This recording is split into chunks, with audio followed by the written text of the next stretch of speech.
امیر جماعت اسلامی حافظ نعیم الرحمان لاہور میں news conference کر رہے ہیں۔ بھارت کی پٹائی شروع ہوئی اور اس کے رافیل گر گئے اور اس کے اوپر اسٹرائک ہوئی اور اس کی شکست ہونے لگی تو فوراً آ کر جنگ بندی کرانے لگا۔ اس لیے پاکستان کے حکمرانوں کو بھی بات اچھی طرح سمجھنی چاہیے کہ ٹرمپ کی ثالثی مسئلہ کشمیر کو حل نہیں کر سکے گی، لیکن اگر کوئی بھی ڈپلومیٹک محاذ پر گفتگو ہوتی ہے تو اصولی موقف سے دستبردار ہوئے بغیر مذاکرات فرض محاذ پر کرنے پڑیں گے۔ اور اس وقت بھی ہم یہ سمجھتے ہیں کہ عالمی طاقتوں پر دباؤ ڈالنا چاہیے، امریکہ پر دباؤ ہونا چاہیے کہ وہ کروائے جنگ بندی۔ اور جنگ بندی کا کیا مطلب ہے؟ تو یک طرفہ طور پر اس نے اٹیک کیا ہے، اسرائیل نے تو اپنے ڈیفنس میں یہ کام کیا ہے۔ اس لیے ایران کی سپورٹ کرنا اس وقت نہ صرف یہ کہ تمام مسلمان ممالک کی ذمہ داری ہے، بلکہ اس بات کو سب کو سمجھنا چاہیے کہ کوئی بچے گا نہیں، نہ وہ سعودی عرب کو چھوڑنے والے ہیں، نہ قطر کو اور یو اے ای کو۔ اس لیے سب کو اچھی طرح سے سمجھ جانا، نہ مصر کو نہ جارڈن کو، ان کا ہدف بہت واضح ہے۔ تو ہم کیوں دھوکے میں پڑے رہیں اور کیوں اپنے عوام کو ان کے آگے ہاتھ پیر باندھ کر ڈالتے رہیں اس بنیاد پہ کہ آج ہماری باری نہیں آئی۔ پاکستان کو اس میں ایک مرتبہ پھر ہم یہ کہتے ہیں کہ لیڈنگ رول ادا کرنا چاہیے، اور اس موقع پر ڈپلومیسی کے محاذ میں ایران کو سپورٹ بھی کرنا چاہیے، اور جو غزہ کا معاملہ ہے اس کو بھی ٹیک اپ کرنا چاہیے۔ کتنی لاشیں اور گریں گی، کتنا بھوک میں ان کو مبتلا کیا ہوا ہے، بدترین صورتحال سے اور کوئی ان کی مدد کو آنے کے لیے تیار نہیں ہے۔ ہم یہ سمجھتے ہیں کہ ابھی پچھلے دنوں یہ بہانہ بنا کر کے عالمی مارکیٹ میں تیل کی قیمت بڑھی ہے، تو انہوں نے رات کے اندھیرے میں ایک مرتبہ پھر حکومت نے پیٹرولیم مصنوعات کی قیمت میں اضافہ کر دیا۔ جب قیمتیں عالمی مارکیٹ میں کم ہوتی ہیں تو آپ کمی کیوں نہیں کرتے؟ اس ریشو سے آپ کمی نہیں کرتے، لیکن جیسے ہی ذرا سی کوئی پرائز بڑھتی ہے تو آپ بہانہ بنا کر قیمتیں بڑھا دیتے ہیں۔ اس صورتحال میں اگر مزید بھی قیمتیں بڑھیں گی تو آپ پیٹرول کی لیوی کم کریں۔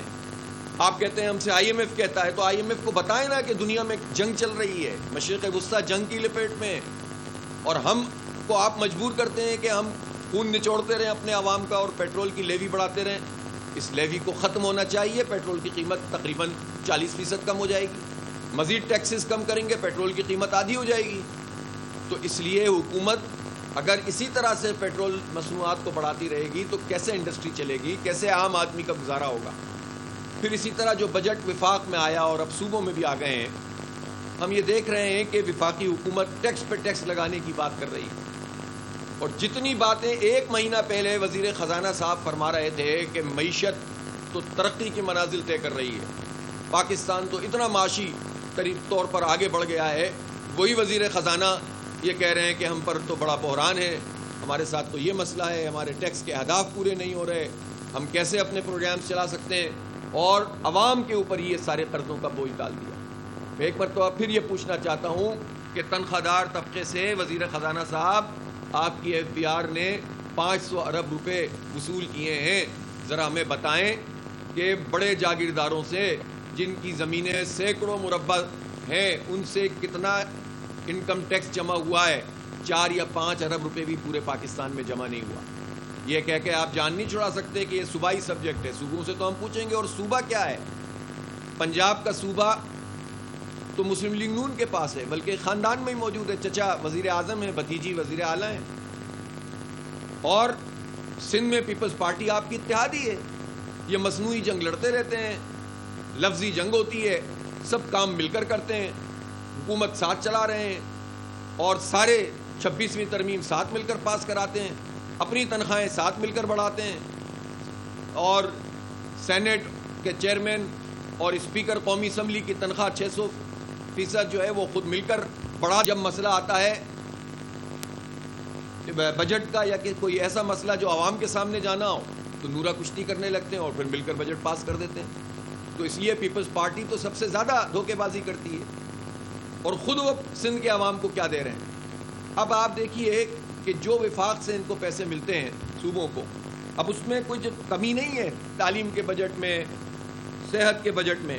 اب پنجاب میں تعلیم کا بجٹ 811 ارب روپے ہے، سندھ میں 613 ارب روپے، کے پی میں 363 ارب روپے، بلوچستان میں 160 ارب روپے. میں یہ پوچھنا چاہتا ہوں یہ تعلیم کا بجٹ لگ کہاں رہا؟ یہ 2000 ارب روپے کا بجٹ ہے. اس کا ریفلیکشن کیا ہے؟ 2 کروڑ 92 لاکھ بچے آؤٹ آف اسکول ہیں. 811 ارب روپے کا بجٹ وزیر اعلیٰ پنجاب نے پیش کیا ہے. اگر یہاں پر پیش کیا گیا ہے پنجاب میں تو 15,000 سے زائد اسکول آؤٹ سورس کیوں کر رہے ہیں آپ؟ اتنے بڑے بجٹ میں اپنے نگرانی میں آپ کی وزارت اعلیٰ میں چلنے والے اسکول آؤٹ سورس کیوں کیے جا رہے ہیں؟ پرائیویٹ سیکٹر کو آپ ویسے انکریج کیوں نہیں کرتے؟ جو چھوٹے پرائیویٹ اسکول ہیں وہ تو اپنی بقا کی جنگ لڑ رہے ہیں اور سرکار کے اسکول آپ پسندیدہ لوگوں کو حوالے کر کے جان چھڑانا چاہتے ہیں. گویا یہ ایک بہت بڑا دھوکہ ہے پاکستانی قوم کے ساتھ. یہی سندھ میں ہو رہا ہے, یہی کے پی میں ہو رہا ہے, یہی بلوچستان میں ہو رہا ہے کہ اپنی جان چھڑاؤ اور بڑے بڑے بجٹ بھرتیاں کر کے اپنی مرضی کے جو ہے وہ تقرریاں کر کے حاصل کرو, اور نان ڈیولپمنٹ کا جو بجٹ ہوتا ہے تعلیم میں وہ خرچ ہوتا چلا جائے اور ایجوکیشن آگے نہ بڑھے, ہائر ایجوکیشن آگے نہ بڑھے. یہ وہ چیز ہے کہ جو یہ حکومتیں کر رہی ہیں. سندھ کی صورتحال مجھے بتانے کی ضرورت نہیں ہے کہ وہاں دیہاتوں کا کیا حال ہے اور شہروں کا کیا حال ہے. بدترین صورتحال ہے تعلیمی اعتبار سے.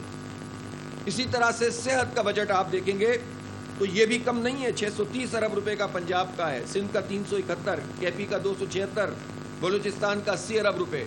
یہ کہاں لگ رہے ہیں؟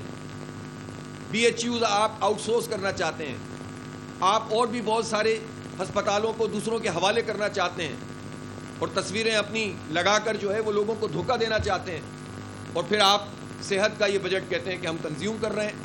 تو جو آپ کی نگرانی میں براہ راست ہے وہ تو آپ کر ہی نہیں رہے. تو یہ گڈ گورننس کیسے ہو گئی؟ یہ جو اسکیمیں ہوتی ہیں جن کے اشتہارات دے کے لوگوں کو بیوقوف بنایا جاتا ہے, اسکیموں سے ملک نہیں چلتے, صوبے نہیں چلتے, نمائشی اقدامات سے نہیں چلتے. یہ چلتے ہیں پالیسی سے, ٹھوس بنیادوں پہ قدم اٹھانے سے. لیپ ٹاپ بانٹنا ایک عمل ہے, لیکن آئی ٹی پالیسی کیا ہے آپ کی؟ آپ نے امپاور کرنے کے لیے نوجوانوں کو کیا کیا ہے؟ آئی ٹی کی ایجوکیشن اس وقت جو گریجویشن ہے, کوئی ایک پروگرام بھی سرکار کا بھی 1 لاکھ روپے سے کم سیمسٹر نہیں ہے. تو آپ بتائیے, اور پھر درجہ بدرجہ بڑھتا چلا جا رہا ہے. تو جب یہ صورتحال ہے تو غریب کہاں جائے گا؟ 44% لوگ پاکستان میں غربت کی لکیر سے نیچے زندگی گزار رہے ہیں, اور گریجویشن پروگرام آئی ٹی کا کوئی ایک پروگرام بھی سرکار کا بھی 1 لاکھ روپے سیمسٹر سے کم نہیں ہے. 1.5 لاکھ ہے, 2 لاکھ ہے. یہ سرکار کی بات کر رہا ہوں, اور پرائیویٹ سیکٹر میں تو اور اندھیر مچی ہوئی ہے. کہاں جائیں گے غریب لوگ؟ کہاں جائیں گے میڈیا ورکرز کے بچے؟ کہاں جائیں گے کسان کے بچے؟ کہاں جائیں گے مزدور کے بچے؟ اور آپ چند لوگوں کو لیپ ٹاپ بانٹ کر اور اس کی نمائش کر کے یہ سمجھیں کہ آپ نے مسئلہ حل کر دیا. بھائی یہ کام تو ہمارے کرنے کا ہے کہ ہم سمبولک کام کرتے ہیں. ہم بنو قابل کے تحت ہزاروں بچوں کو پڑھا رہے ہیں, فری اسکالرشپ کر کے ہم آئی ٹی کے کورسز کروا رہے ہیں. پورے پاکستان میں الحمدللہ یہ پروگرام شروع ہو گیا ہے.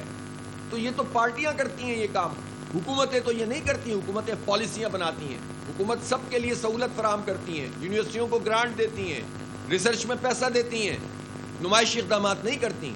لیکن بدقسمتی سے یہ حکومتیں بے وقوف بنا کر کرپشن کا دھندا چلاتی رہتی ہیں, اور لوگوں کو جو ہے وہ اشتہارات خرید دے کر اپنا بنا کر اور تاثر بنا کر چاہتے ہیں کہ گڈ گورننس کی رائے لوگوں کی بن جائے.